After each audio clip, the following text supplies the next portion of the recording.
Hey guys, welcome to Vedant Patashale. ಇವತ್ತಿನ video PSI aspirants ಗೆ ತುಂಬಾನೇ ಇಂಪಾರ್ಟೆಂಟ್ ಆಗಿರುವಂತ ವಿಡಿಯೋ ಆಗಿದೆ.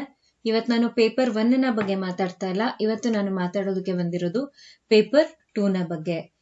ಈ ಒಂದು ಪೇಪರ್ 2 ಯಾವ ರೀತಿ ಇರುತ್ತೆ, ಇದರ ಮಾರ್ಕ್ಸ್ ಎಷ್ಟಿರುತ್ತೆ, ನೆಗೆಟಿವ್ ಮಾರ್ಕಿಂಗ್ ಏನು, ಯಾವ ಟಾಪಿಕ್ಸ್ ಅನ್ನ ನೀವು ಕವರ್ ಮಾಡಬೇಕು, ಆ ಟಾಪಿಕ್ಸ್ ಗೆ ಸಂಬಂಧಿಸಿದ ಹಾಗೆ ಎಷ್ಟು ಮಾರ್ಕ್ಸ್ ನ ಕೊಡ್ತಾರೆ, ಹಾಗೆ ಬೇರೆ ಅಂದ್ರೆ ನಿಮ್ಮ ಹಿಸ್ಟ್ರಿ, ಜಿಯೋಗ್ರಫಿ ಅದು ಬಿಟ್ಟು ಬೇರೆ ಯಾವ ಟಾಪಿಕ್ ಗಳನ್ನ ನೀವು ಕವರ್ ಮಾಡಬೇಕು, ಯಾವ ಪುಸ್ತಕಗಳನ್ನ ರೆಫರ್ ಮಾಡಿದ್ರೆ ನಿಮ್ಗೆ ಹೆಲ್ಪ್ ಆಗುತ್ತೆ, ನ್ಯೂಸ್ ಪೇಪರ್ ಯಾವ ರೀತಿ ನೀವು ರೆಫರ್ ಮಾಡಿದ್ರೆ ನಿಮ್ಗೆ ಹೆಲ್ಪ್ ಆಗುತ್ತೆ, ಹಾಗೂ ಫೈನಲಿ PSI ನ ಕ್ರ್ಯಾಕ್ ಮಾಡೋದಕ್ಕೆ ಯಾವ ಸ್ಟ್ರಾಟಜಿ ಬಳಸಬೇಕು ಅಂತ ಈ ಒಂದು ವಿಡಿಯೋಲಿ ನಾನು ನಿಮ್ ಜೊತೆ ಡಿಸ್ಕಸ್ ಮಾಡ್ತಾ ಹೋಗ್ತೀನಿ. ಸೊ ಮೊದಲನೇದಾಗಿ ಪೇಪರ್ 2 ನ ಮಾರ್ಕ್ಸ್ ಎಷ್ಟಿರುತ್ತೆ ಅಂತ ಈಗ ನಾನು ನಿಮ್ಗೆ ತಿಳಿಸ್ತಾ ಹೋಗ್ತೀನಿ. ಇದರಲ್ಲಿ ನಿಮಗೆ ಇರೋದು 100 ಕ್ವೆಶ್ಚನ್ಸ್, ಅಂದ್ರೆ 100 ಪ್ರಶ್ನೆಗಳು ನಿಮ್ಗೆ ಇದರಲ್ಲಿ ಇರುತ್ತೆ.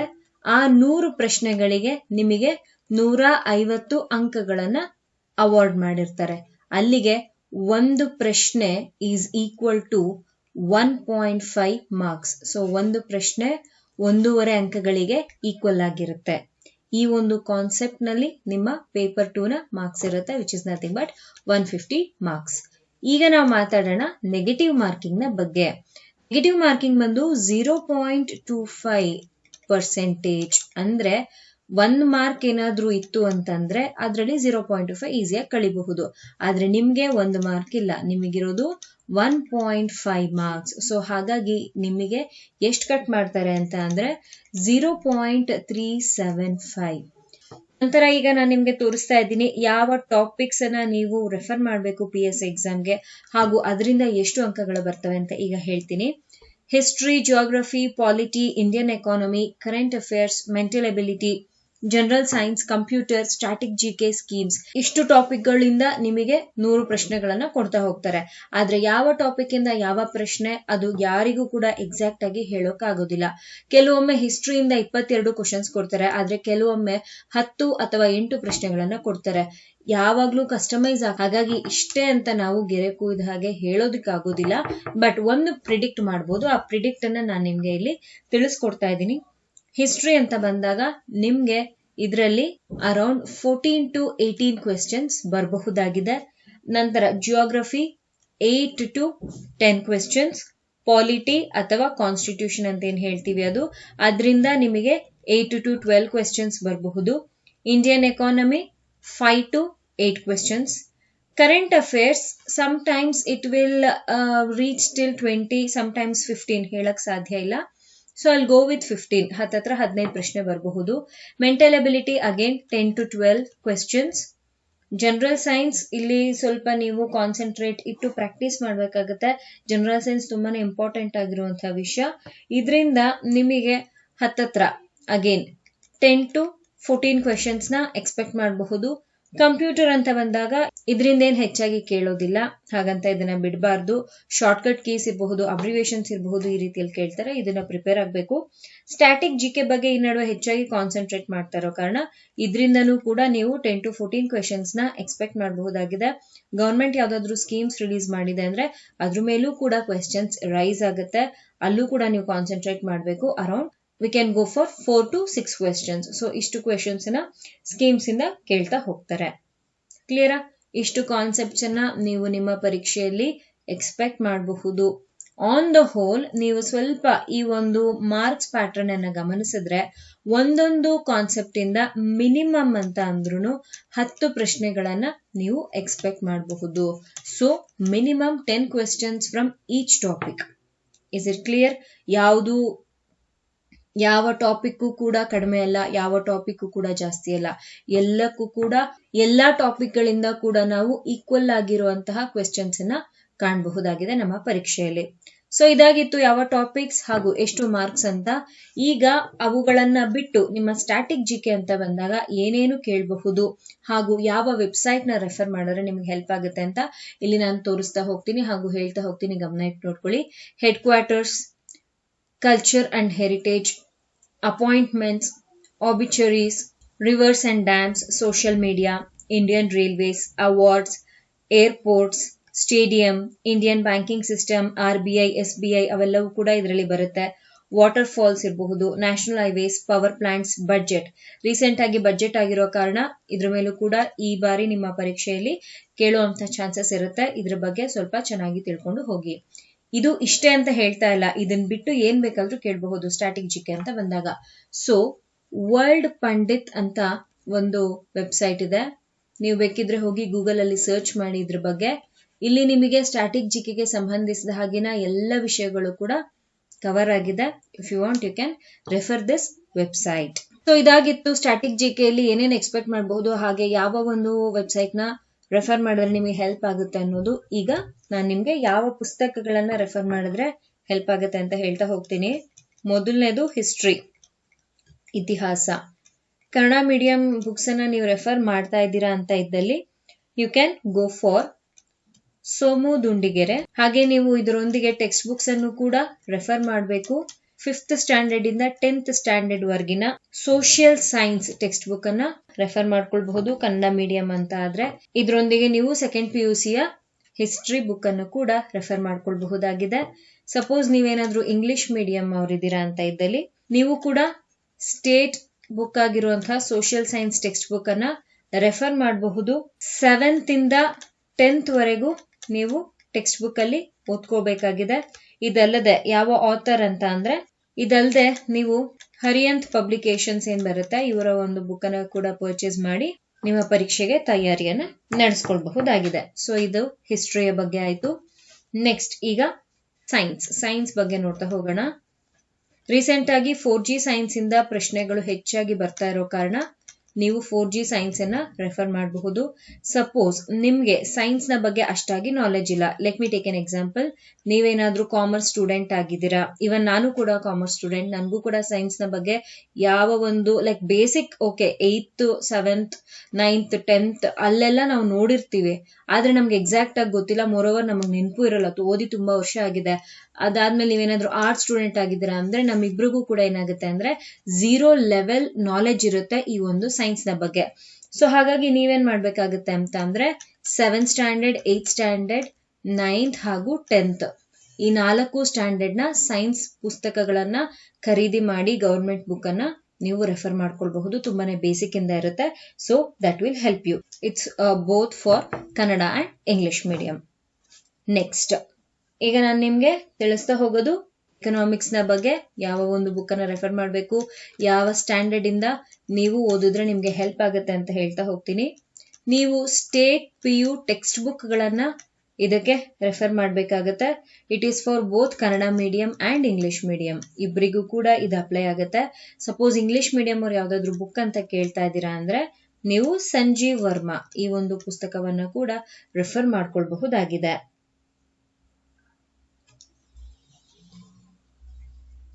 ಕಾನ್ಸ್ಟಿಟ್ಯೂಷನ್ ಅಥವಾ ಪಾಲಿಟಿ ಅಂತ ಏನ್ ಹೇಳ್ತೀವಿ, ಇಲ್ಲಿ ನೀವು ಕನ್ನಡ ಮೀಡಿಯಂ ಇದ್ದೀರಾ ಅಂತ ಅಂದ್ರೆ PS ಗಂಗಾಧರ್ ಇವರ ಬುಕ್ ಅನ್ನ ರೆಫರ್ ಮಾಡಿ. ಇಂಗ್ಲಿಷ್ ಮೀಡಿಯಂ ಅವರಿದ್ದೀರಾ ಅಂತ ಇದ್ದಲ್ಲಿ M ಲಕ್ಷ್ಮೀಕಾಂತ್ ಇವರ ಒಂದು ಬುಕ್ ಅನ್ನ ನೀವು ರೆಫರ್ ಮಾಡಿ ಎಕ್ಸಾಮ್ಗೆ ಪ್ರಿಪೇರ್ ಮಾಡ್ಕೋಬಹುದು. ಸೊ ಇದಾಗಿತ್ತು ಕಾನ್ಸ್ಟಿಟ್ಯೂಷನ್ ನ ಬಗ್ಗೆ. ಈಗ ಜಿಯೋಗ್ರಫಿ ಬಗ್ಗೆ ನಾನು ನಿಮ್ಗೆ ತಿಳಿಸ್ತಾ ಹೋಗ್ತೀನಿ. ಕನ್ನಡ ಮೀಡಿಯಂ ಸ್ಟೂಡೆಂಟ್ ಆಗಿದ್ದೀರಾ ಅಂತ ಇದ್ದಲ್ಲಿ you can refer Ranganath book.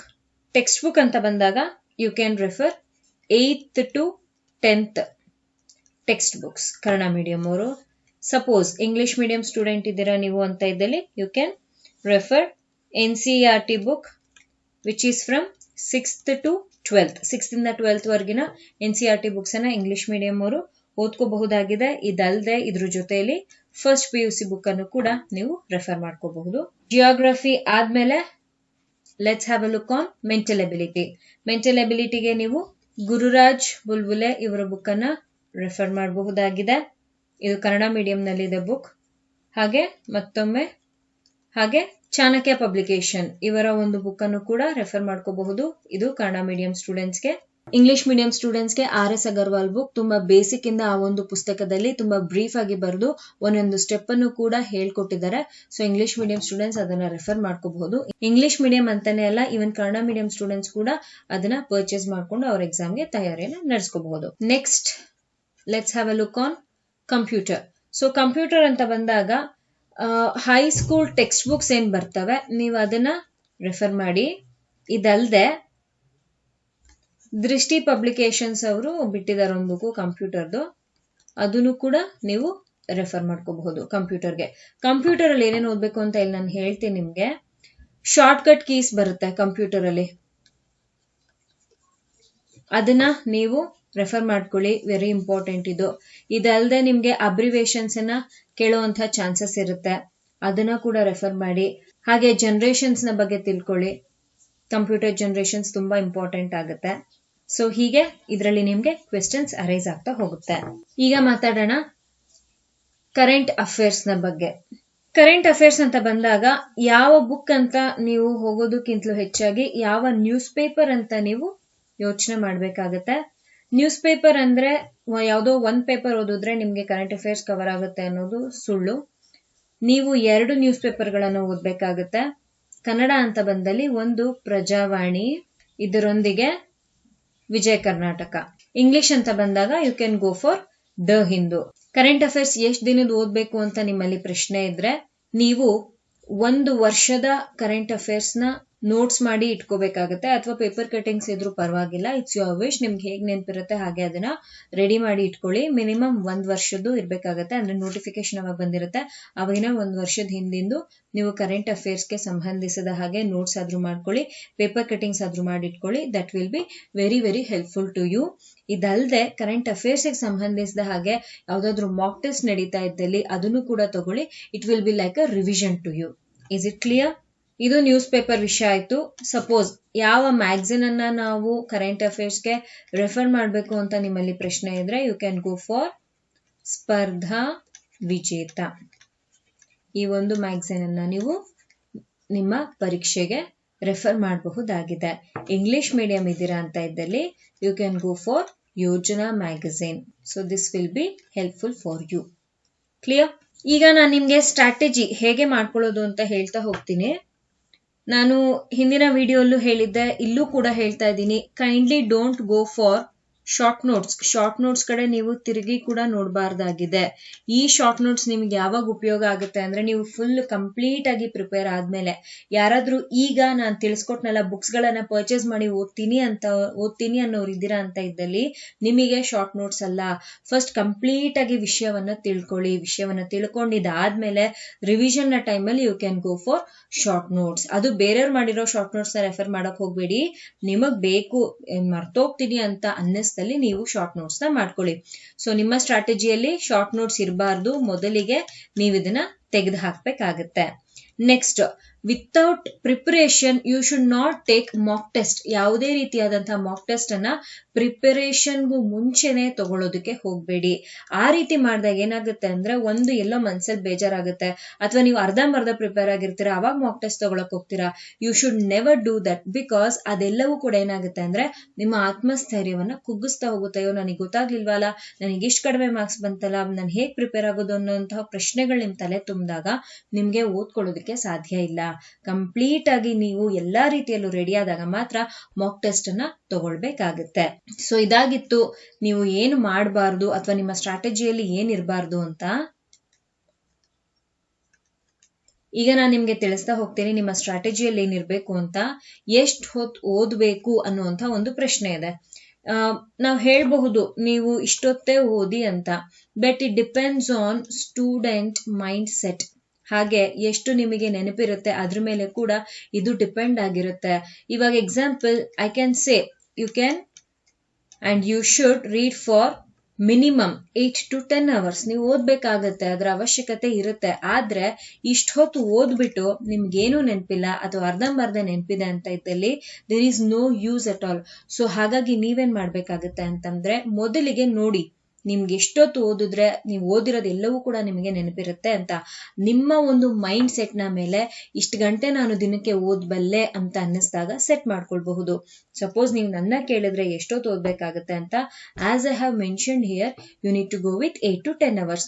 ಅದೇ ಯಾರಾದ್ರೂ ವರ್ಕಿಂಗ್ ಇದ್ದೀರಾ ಅಂದ್ರೆ this is highly impossible for you. ನಾನು ನಿಮ್ಗೆ ಅಂತಾನೆ ಹೇಳಿ ಟೈಮ್ ಟೇಬಲ್ ಅನ್ನ ಪ್ರಿಪೇರ್ ಮಾಡಿದ್ದೀನಿ. ಆ ಒಂದು ವಿಡಿಯೋನ ನೀವಿನ್ನು ನೋಡಿಲ್ಲ ಅಂತ ಇದ್ದಲ್ಲಿ ಇಲ್ಲಿ ಐ ಬಟನ್ ಅಲ್ಲಿ ಚೆಕ್ ಮಾಡಿ, ಒಂದು ಪಾಪಪ್ ಆಗ್ತಿದೆ ಮೆಸೇಜ್, ಅಲ್ಲಿ ನಾನು ನಿಮ್ಗೆ ವರ್ಕಿಂಗ್ ಪೀಪಲ್ಗೆ ಯಾವ ರೀತಿ ಓದ್ಕೋಬೇಕಾಗುತ್ತೆ ಅಂತ ಟೈಮ್ ಟೇಬಲ್ ಹಾಕೊಟ್ಟಿದ್ದೀನಿ. ಹಾಗೂ ಯಾರು ಸ್ಟೂಡೆಂಟ್ ಇದ್ದೀರಾ ನೀವು ಹೇಗೆ ಓದ್ಕೋಬೇಕು ಅಂತ ಕೂಡ ಟೈಮ್ ಟೇಬಲ್ ಹಾಕೊಟ್ಟಿದ್ದೀನಿ. ಆ ಒಂದು ಪ್ಲೇ ಲಿಸ್ಟ್ ನಲ್ಲಿ ಹೋಗಿ ಚೆಕ್ ಮಾಡಿ, 2 ವಿಡಿಯೋಗಳಿದೆ. ವರ್ಕಿಂಗ್ ಇದ್ದಲ್ಲಿ ವರ್ಕಿಂಗ್ ವಿಡಿಯೋ ಚೆಕ್ ಮಾಡಿ, ಸ್ಟೂಡೆಂಟ್ ಇದ್ದಲ್ಲಿ ಸ್ಟೂಡೆಂಟ್ ವಿಡಿಯೋನ ಚೆಕ್ ಮಾಡಿ ನೀವು ಪ್ರಿಪೇರ್ ಆಗಬಹುದು. ನಿಮ್ಮ ಸ್ಟ್ರಾಟಜಿಯಲ್ಲಿ ನೆಕ್ಸ್ಟ್ ಇರಬೇಕಾಗಿರುವಂಥದ್ದು ಪ್ರೀವಿಯಸ್ ಇಯರ್ ಕ್ವೆಶ್ಚನ್ ಪೇಪರ್. ಇಲ್ಲೇನು ಅಂತ ಅಂದ್ರೆ, ನಿಮ್ಮ ಹಿಂದಿನ ವರ್ಷದ ಪರೀಕ್ಷೆಯಲ್ಲಿ ಕೊಟ್ಟಂತಹ ಪ್ರಶ್ನೆಗಳು ರಿಪೀಟ್ ಆಗುವಂತ ಚಾನ್ಸಸ್ ಇರ್ತವೆ. ಎಲ್ಲವೂ ಅಂತ ಹೇಳ್ತಾ ಇಲ್ಲ, ಎಲ್ಲೋ ಒಂದ್ ಸ್ವಲ್ಪ ಬರುವಂತ ಚಾನ್ಸಸ್ ಇರುತ್ತೆ. ಹಾಗೆ ಬಂದಾಗ that will be very very helpful to you. So ಹಾಗಾಗಿ ಹಿಂದಿನ ವರ್ಷದ ಕ್ವೆಶ್ಚನ್ ಪೇಪರ್ ಗಳನ್ನ ರೆಫರ್ ಮಾಡ್ತಾ ಹೋಗಿ. ಅದಾದ್ಮೇಲೆ ನಿಮ್ಮ ಸ್ಟ್ರಾಟಜಿಯಲ್ಲಿ ಟಾಪ್ ಮೋಸ್ಟ್ ಪ್ರಿಯಾರಿಟಿಯಲ್ಲಿ ಇರಬೇಕಾಗಿರೋದೇನು ಅಂತಂದ್ರೆ ನ್ಯೂಸ್ ಪೇಪರ್. ಇವತ್ತು ಓದಿ ನಾಳೆ ಓದ್ದಿರಾ ತಿರ್ಗಾ ನಾಡಿದ್ದು ಓದ್ತೀರಾ ಅಂದ್ರೆ there will be A breakages. ಆ ರೀತಿಯಲ್ಲಿ ಮಾಡಬಾರ್ದು. ನೀವು ನ್ಯೂಸ್ ಪೇಪರ್ ಅನ್ನ ಪ್ರತಿನಿತ್ಯ ಓದ್ಬೇಕು. ಒಂದ್ ವರ್ಷ ಓದ್ಬಿಟ್ಟು ನಾನು ಸುಮ್ನೆ ಆಗ್ತೀನಿ ಅಂದ್ರೂ ಕೂಡ ಆಗಲ್ಲ. ಕಂಟಿನ್ಯೂಸ್ ಆಗಿ ನೀವು ಓದ್ತಾ ಇರ್ಬೇಕಾಗತ್ತೆ. ನ್ಯೂಸ್ ಪೇಪರ್ ಓದೋದ್ರಿಂದ ಒಂದು ಕರೆಂಟ್ ಅಫೇರ್ಸ್ಗೆ ಹೆಲ್ಪ್ ಆಗುತ್ತೆ, ಮತ್ತೊಂದು ನಿಮ್ಮ ಪೇಪರ್ ಒನ್ಗೂ ಕೂಡ ಹೆಲ್ಪ್ ಆಗುತ್ತೆ. ನಾನು ಯಾವಾಗ್ಲೂ ಕೂಡ ಪೇಪರ್ ಒನ್ ಬಗ್ಗೆ ಡಿಸ್ಕಸ್ ಮಾಡುವಾಗ ಹೇಳ್ತಾನೆ ಇರ್ತೀನಿ. ಎಸ್ಸೆ ಇರಬಹುದು, ಪ್ರೆಸಿ ರೈಟಿಂಗ್, ಟ್ರಾನ್ಸ್ಲೇಷನ್ ಅಷ್ಟನ್ನು ಕೂಡ ನೀವು ನ್ಯೂಸ್ ಪೇಪರ್ ಇಂದ ತೆಗೆದು ಆರಾಮಾಗಿ ಪ್ರಿಪೇರ್ ಆಗಬಹುದು. ಸೊ ಹಾಗಾಗಿ 2 ಪೇಪರ್ಗಳಿಗೆ ಉಪಯೋಗ ಆಗಿರುವಂತಹ ನ್ಯೂಸ್ ಪೇಪರ್ ಅನ್ನ ನಿಮ್ಮ ಸ್ಟ್ರಾಟಜಿಯ ಟಾಪ್ ಮೋಸ್ಟ್ ಪ್ರಿಯಾರಿಟಿಯಲ್ಲಿ ಇಟ್ಟು ನೀವು ಅದಕ್ಕೆ ಸಂಬಂಧಿಸಿದ ಹಾಗೆ ಓದ್ಬೇಕಾಗತ್ತೆ. ಕೊನೆಯಲ್ಲಿ ಮಾಕ್ ಟೆಸ್ಟ್. ನಾನು ನಿಮ್ಗೆ ಆಗ್ಲೇ ಹೇಳ್ದೆ, ನೀವು ಮಾಕ್ ಟೆಸ್ಟ್ ಅನ್ನ ಯಾವಾಗ ತಗೋಬೇಕು ಅಂತ. ನೀವು ಕಂಪ್ಲೀಟ್ ಆಗಿ ಪ್ರಿಪೇರ್ ಆದ್ಮೇಲೆ ನೀವು ಮಾಕ್ ಟೆಸ್ಟ್ ಅನ್ನ ತಗೊಳ್ಳಿ. ಆಗ ನಿಮ್ಗೆ ಒಂದು ಐಡಿಯಾ ಬರುತ್ತೆ, ನೀವು ಎಷ್ಟು ಓದಿದ್ದೀರಾ, ಇನ್ನೆಷ್ಟು ಓದಬೇಕು, ಯಾವ ಒಂದು ಫೀಲ್ಡ್ ನಲ್ಲಿ ನೀವು ಕಡಿಮೆ ಕಾನ್ಸಂಟ್ರೇಟ್ ಮಾಡಿದ್ದೀರಾ, ಅದಾದ್ಮೇಲೆ ಅದು ಯಾವುದರ ಕಡೆ ಹೆಚ್ಚಾಗಿ ಒತ್ತು ಕೊಟ್ಟು ಪ್ರಾಕ್ಟೀಸ್ ಮಾಡಬೇಕು ಅಂತ ಎಲ್ಲ ಐಡಿಯಾ ನಿಮ್ಗೆ ಸಿಗ್ತಾ ಹೋಗುತ್ತೆ. ಸೊ ಹಾಗಾಗಿ ಮಾಕ್ ಟೆಸ್ಟ್ ಅನ್ನ ನೀವು ಕಂಪ್ಲೀಟ್ ಆಗಿ ಪ್ರಿಪೇರ್ ಆದ್ಮೇಲೆ, ಅದು ಪೇಪರ್ 1 ಇರಬಹುದು, ಪೇಪರ್ 2 ಇರಬಹುದು, ಚೆನ್ನಾಗಿ ಪ್ರಿಪೇರ್ ಆದ್ಮೇಲೆ ಮಾಕ್ ಟೆಸ್ಟ್ ನ ಕಡೆ ನಿಮ್ಮ ಗಮನ ಹೋಗ್ಬೇಕಾಗಿದೆ.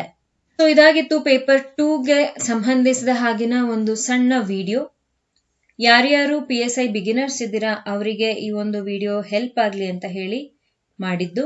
ಇದರಲ್ಲಿ ನಾನು ಪೇಪರ್ 2 ಎಷ್ಟು ಅಂಕಗಳಿಗಿರುತ್ತೆ, ನೆಗೆಟಿವ್ ಮಾರ್ಕಿಂಗ್ ಅಂದ್ರೇನು, ಎಷ್ಟಿರುತ್ತೆ, ಅದು ಹೇಗೆ ವರ್ಕ್ ಮಾಡುತ್ತೆ, ಯಾವ ಟಾಪಿಕ್ಸ್ ಅನ್ನ ಕವರ್ ಮಾಡಬೇಕು, ಎಷ್ಟು ಅಂಕಗಳಿರುತ್ತೆ ಒಂದೊಂದು ಟಾಪಿಕ್ಗೆ, ಹಾಗೆ ನಿಮ್ಮ ಟಾಪಿಕ್ ಅನ್ನ ಬಿಟ್ಟು ಅದರ್ ಟಾಪಿಕ್ಸ್ ಯಾವ್ಯಾವ್ದನ್ನ ಕವರ್ ಮಾಡಬೇಕು, ಆ ವೆಬ್ಸೈಟ್ ಹೆಸರೇನು, ಯಾವ ಪುಸ್ತಕಗಳನ್ನ ಓದಿದ್ರೆ ನಿಮ್ಗೆ ಸಹಾಯ ಆಗುತ್ತೆ, ಅದು ಕನ್ನಡ ಮೀಡಿಯಂ ಇರಬಹುದು, ಇಂಗ್ಲಿಷ್ ಮೀಡಿಯಂ ಇರಬಹುದು, ನ್ಯೂಸ್ ಪೇಪರ್ ನೀವು ರೆಫರ್ ಮಾಡೋದಾದ್ರೆ ಯಾವ್ದು ಮಾಡಬೇಕು, ನಿಮ್ಮ ಎಕ್ಸಾಮ್ ಸ್ಟ್ರಾಟಜಿ ಯಾವ ರೀತಿ ಇರಬೇಕು ಅಂತ ಈ ವಿಡಿಯೋನಲ್ಲಿ ನಾನು ಡಿಸ್ಕಸ್ ಮಾಡಿದ್ದೀನಿ. ವಿಡಿಯೋ ಇಷ್ಟ ಆದಲ್ಲಿ ಲೈಕ್ಸ್ ಪ್ರೊವೈಡ್ ಮಾಡಿ, ಚಾನಲ್ಗೆ ಹೊಸಬರಾಗಿದ್ರೆ ಅಂತ ಇದ್ದಲ್ಲಿ ಸಬ್ಸ್ಕ್ರೈಬ್ ಮಾಡ್ಕೊಳ್ಳೋದನ್ನ ಮರಿಬೇಡಿ.